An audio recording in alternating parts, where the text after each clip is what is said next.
Okay, picture this. You're walking down a busy London street, and all of a sudden, you see a fresh set of muddy footprints just appearing out of thin air. One by one, there's nobody there, just the prints. That's exactly where our story kicks off, with a mystery that unravels a pretty wild tale of brilliant science and, frankly, terrible madness. So, what could possibly be going on? I mean, it sounds like something straight out of science fiction, doesn't it? The power to just move around completely unseen, unheard, like a ghost in the machine. But what if it wasn't just fiction? What if someone could actually make it happen? Well, for one scientist, a man named Griffin, this was no fantasy. He did it. He actually achieved the impossible. But what should have been this incredible triumph for humanity, well, it quickly spiraled into a personal nightmare. It's a terrifying story of what happens when you have all the power in the world, but absolutely no principles to guide you. So let's get into it. A man of science, the brilliant discovery of a lawless mind. So you're probably wondering, how on earth did he pull this off? Well, after who knows how many experiments, Griffin cooks up this cocktail of super rare drugs. And these drugs did something pretty wild. They made his entire body as transparent as a sheet of glass. But, and this is a huge but, while you couldn't see him, he was still totally solid. You could literally walk right into him. And this is really the whole story right here. It's this total contradiction. You've got the brilliant scientist on one side. I mean, the guy did the impossible. But on the other side, you've got this lawless, just arrogant guy who looks at this amazing power and doesn't think, how can I help people? He thinks, how can I use this for me?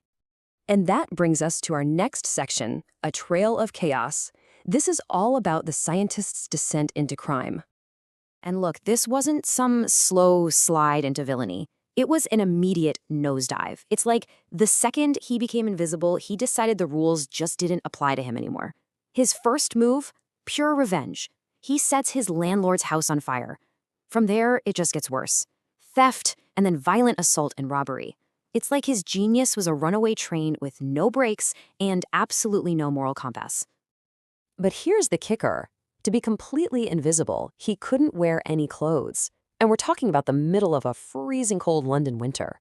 So suddenly this all-powerful invisible man is also a desperate homeless guy freezing his butt off. His greatest strength also made him super vulnerable, forcing him to get out of the city and fast. And that brings us to our next chapter, The Invisible Guest. Terror comes to the village of Ipping. So he shows up at an inn all wrapped up in bandages to hide, the fact that he's invisible. And the first thing he says to the landlady, Mrs. Hall, is basically, leave me alone. Now, she kind of brushes it off. She figures, oh, he's just one of those eccentric scientist types. And hey, he paid up front, so who cares, right? Oh man, if she only knew what she just let in the door. Pretty soon, things start getting weird, really weird.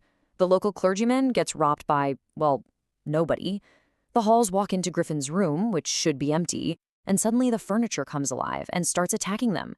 The whole village starts whispering about ghosts and witchcraft. But the real reason is so much crazier and a whole lot scarier. And this all leads to the great unraveling. The Invisible Man is revealed. He just loses it. He screams, "You would understand who or what I am. Very well, I'll show you." He's just done. Done with the hiding, done with the questions. He's about to show them exactly what he is. And boy, does he ever show them. He starts tearing off the bandages, the fake whiskers, the glasses, and underneath, there's nothing. Just empty air where his head should be. Can you imagine? The entire bar is just staring, horrified, at a headless man. And then, complete chaos. So the village constable, a guy named Mr. Jaffers, shows up, and he's suddenly facing the weirdest job of his life. He's got to arrest a headless man. But you know what? Jaffers is a pro. He's there to do his duty, and he's going to arrest this guy, head or no head. But as Jaffers tries to grab him, Griffin starts throwing off the rest of his clothes, and with every piece that comes off, more of him disappears. Before you know it, poor Mr. Jaffers is in a fistfight with thin air, getting punched by someone he can't even see. He gets knocked out cold, and Griffin, he's gone. A totally invisible menace, on the loose once again. Which brings us to our final section, a cautionary tale. Time to assess the man behind the science. When you really break it down, it's pretty clear-cut. On the science front, Griffin was brilliant, absolutely a genius. What he did was incredible. But his moral character, a total failure.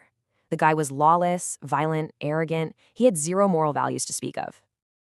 And that really gets to the core message of this whole thing. A true scientist, a great scientist, uses their discoveries to help people, to benefit humanity. Griffin had this knowledge that could have changed the world, but he twisted it for his own selfish, awful purposes. He's the perfect example of what happens when you have a brilliant mind but no heart. All that power with no conscience. So we're left with this one big question, aren't we? What is the true price of discovery when you strip away the humanity? Griffin's story is a huge warning sign. It forces us to think about what happens when our ambition gets way ahead of our ethics. It shows that the most amazing breakthroughs, if they fall into the wrong hands, don't lead to a better future. They can lead to something, well, something monstrous.